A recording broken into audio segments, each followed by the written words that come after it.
আসসালামু আলাইকুম। আমিও কিন্তু ভাইরাল রেসিপি নিয়ে চলে আসলাম। এটা কিন্তু এতটাই মজা আর মুখে দিলেই মনে হয় যে বারবার খেতে মন চায়। আমি এটা বানানোর জন্য এখানে দুটো ডিম নিয়েছি। এখানে 3টিও নেওয়া যায়, 4টিও নেওয়া যায়। তো ডিমটা ফোম করতে করতে তার ভিতরে আমি 2 টেবিল চামচ চিনি দিয়ে দিলাম। এখন দিয়ে দিলাম ভ্যানিলা এসেন্স। এটা দিলে ডিমের কোনো ধরনের স্মেল আসবে না। আমি এখানে 1 কাপ ময়দা নিয়েছি আর 1 টেবিল চামচ বেকিং পাউডার। এটা দিয়ে আমি 2বারে চেলে নিব। একবারে দিয়ে দিব না, একবারে দিলে ব্যাটারির ভিতর দলা পাকিয়ে থাকতে পারে, তাই এটা 2বারেই আমি মিশিয়ে নিব। ডিমের ফোমটার সাথে খুবই আলতোভাবে এটা মেশাতে হবে। বাকিটুকু আমি এখানে মিশিয়ে নিলাম। খুবই আলতোভাবে মেশাতে হবে যাতে ডিমের ফোমটা কোনোভাবেই নষ্ট না হয়। ডিমের ফোমটা যত বেশি থাকবে কেকটা কিন্তু অত বেশি সফট হবে। এদিকে একটা মোল্ডের ভিতরে পেপার বসিয়ে দিলাম আর বেটারটা দিয়ে আমি ওভেনে বসিয়ে দিলাম। এইদিকে একটা ড্রাগন কেটে নিচ্ছি। আমি 2টো ড্রাগন এখানে নিয়েছি। এখানে আপনার হাতের কাছে যদি স্ট্রবেরি থাকে সেটা দিয়ে করলে সব থেকে বেশি ভালো হয়।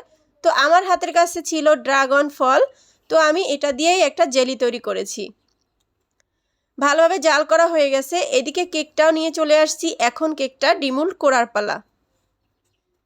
ডিমোল্ড করে নিলাম, খুব সহজেই কিন্তু উঠে আসলো। পেপারটা তুলে নিলাম আর কেকটা ভালোভাবে সমান করে নিয়েছি আর 2টা স্লাইস করে নিয়েছি। আমার এখানে 2টা স্লাইসই লাগবে। এখন নিয়েছি 1 কাপ এবার হুইপ ক্রিম। এটা ভালোভাবে বিট করে নিব। বিট করতে করতে এখন কিন্তু হয়ে গেছে। পরে দিয়ে দিলাম 1 cup condense milk. Condense milk দিয়ে ভালোভাবে আরও কিছুক্ষণ বিট করে নিব। এখন কিন্তু ক্রিমটা রেডি। এখন আমি যে ড্রাগন ফলটা জাল করেছিলাম এটা ব্লেন্ডারে ভালোভাবে ব্লেন্ড করে নিয়েছি আর এই মোল্ডের ভিতরেই আমি 1 পিস স্লাইস দিয়ে দিয়েছি। এখানে ড্রাগন ফলের জেলিটা দিয়ে দিলাম ভালো করে। 2 ভাগে জেলিটা দিব, তাই এখানে একটু বেশিই দিয়েছি।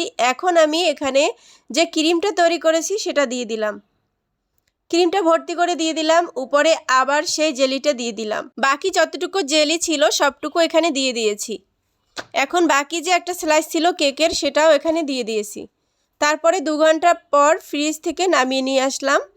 খুব ভালোভাবে ডিমোল্ড করে নিয়েছি। দেখুন কতটা সুন্দরভাবে আমার এই কেক আইসক্রিমটা কিন্তু খুব ভালোভাবে সেট হয়ে গেছে।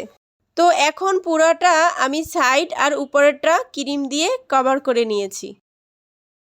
এখন সব থেকে যে মজার জিনিসটা সেটা হচ্ছে কিছু কাজু বাদাম এখানে কুচি কুচি করে নিয়েছি। 1 কাপ দিয়েছি চিনি। এখন মিডিয়াম লো হিটে এটা ভালোভাবে জাল করতে থাকবো।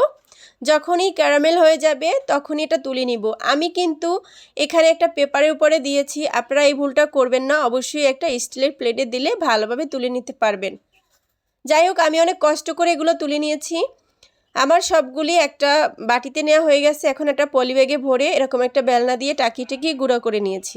তারপরে কেকটা ফ্রিজ থেকে আবার নামিয়ে নিয়ে চলে আসলাম। এখন উপরে আর সাইডে খুব ভালোভাবে এগুলি লাগিয়ে দিলাম।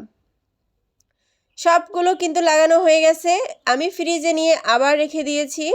ভালোভাবে জমে গেছে। এখন কিন্তু আমি কেটে দেখাচ্ছি কতটা দারুণ হয়েছে আমার এই কেক আইসক্রিম। ভাইরাল রেসিপি, সবাই কম বেশিটা ট্রাই করেছে। আমি আর বসে থেকে কি করব, তাই আমিও কিন্তু একবার ট্রাই করে ফেললাম।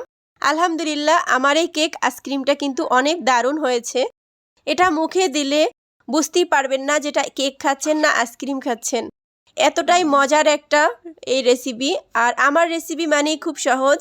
আমার রেসিপি ফলো করলে আপনারাও খুব সহজেই এই ভাইরাল রেসিপিটা বানিয়ে নিতে পারবেন। আল্লাহ হাফেজ।